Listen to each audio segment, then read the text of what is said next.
की घटना पर इनका मुंह बंद है। इनके मुंह पे लगता किसी ने फेविकोल चिपका दिया है। ऐसे लगता है कोई टेप इनके मुंह पे चिपक चुका है।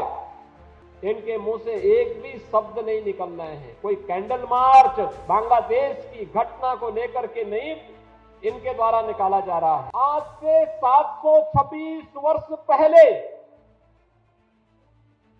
जिस दिव्य महापुरुष का प्रकट इसी प्रयागराज की धरती पे हुआ था,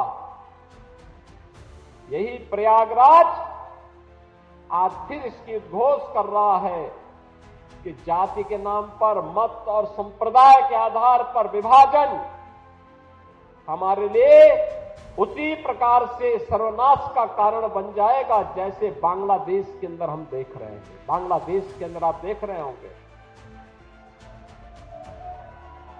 कि जो बांग्लादेश के अंदर हो रहा है, कोई बोल नहीं रहा है।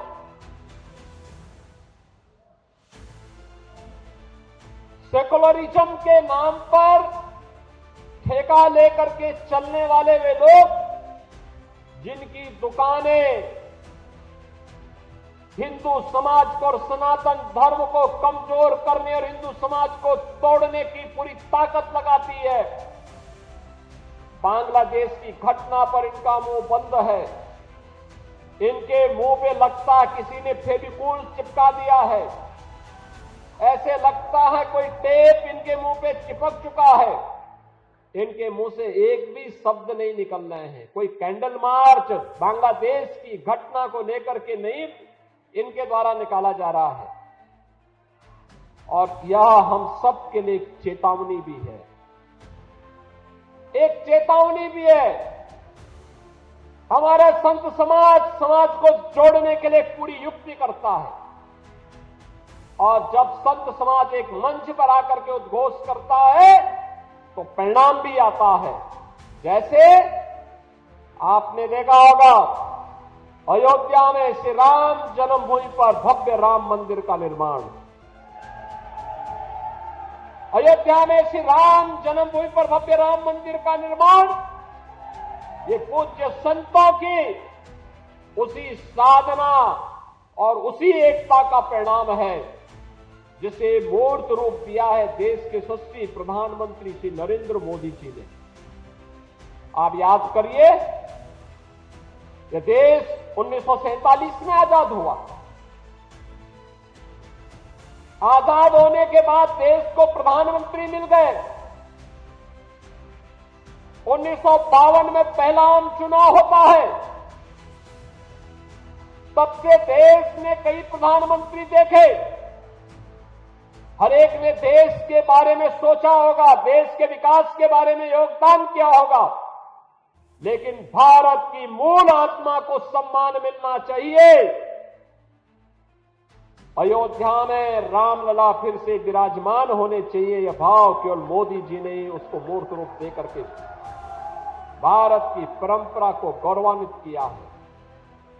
मोदी जी पहले प्रधानमंत्री हैं जो श्री राम जन्मभूमि में दर्शन करने के लिए गए, राम मंदिर के शिलान्यास में गए, रामलला के प्राण प्रतिष्ठा समारोह में भी गए और मंदिर निर्माण का कार्य पूर्ण होने के उपरांत जो शुभ मुहूर्त मिला था,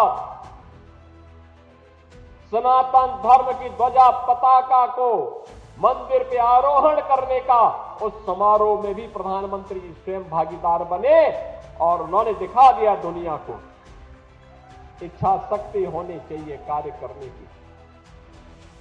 जो लोग आज भी आपको बांट रहे हैं, बहनों और भाइयों, ये आपके हितैषी नहीं हो सकते, कभी नहीं हो सकते, कभी नहीं होंगे। ये वही लोग हैं जिनको सत्ता में रहने का अवसर प्राप्त हुआ था। जब सत्ता में थे तो स्वयं अपने परिवार के बारे में सोचते थे, उससे बाहर उनकी दृष्टि नहीं थी। आज तमाम प्रकार के नारे देंगे, स्लोगन देंगे, लेकिन ये वास्तविकता नहीं है।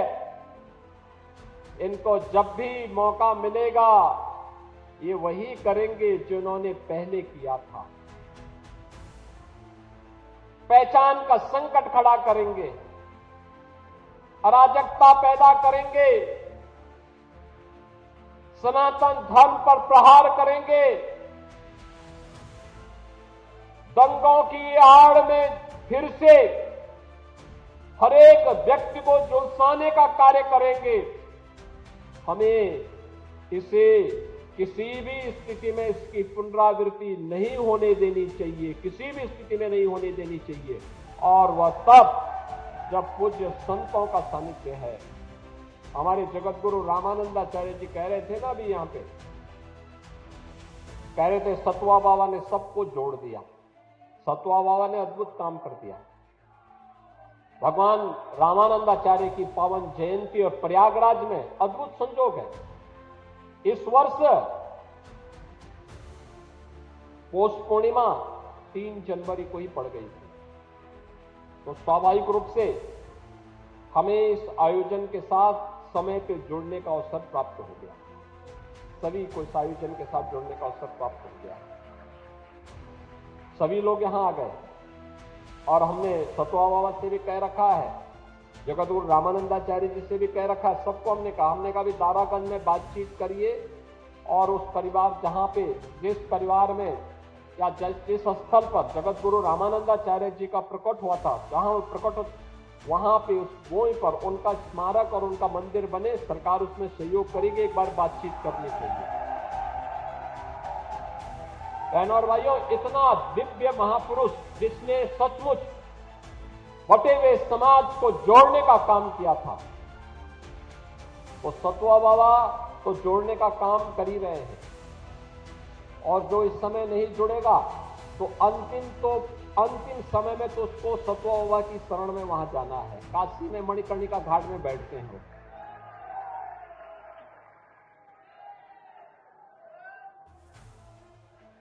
और इसीलिए आज के इस अवसर पर मैं जगतगुरु पूज्यपाद रामानंदाचार्य जी महाराज, जिनकी 726वें इस पावन प्रकट उत्सव में हम सबको शामिल होने का अवसर प्राप्त हुआ है, हम सब उनकी प्रेरणा को अपने जीवन का मंत्र बनाएं।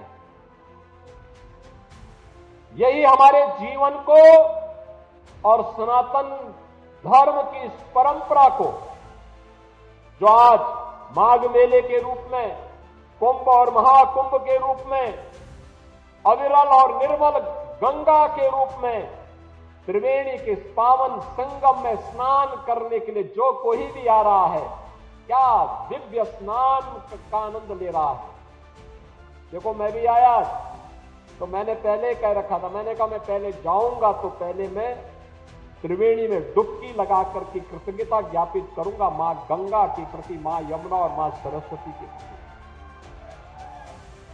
क्या पावन जल है। आप अनुमान करिए, आज से 10 साल पहले, 8 साल पहले क्या ऐसा मिल पाता था क्या?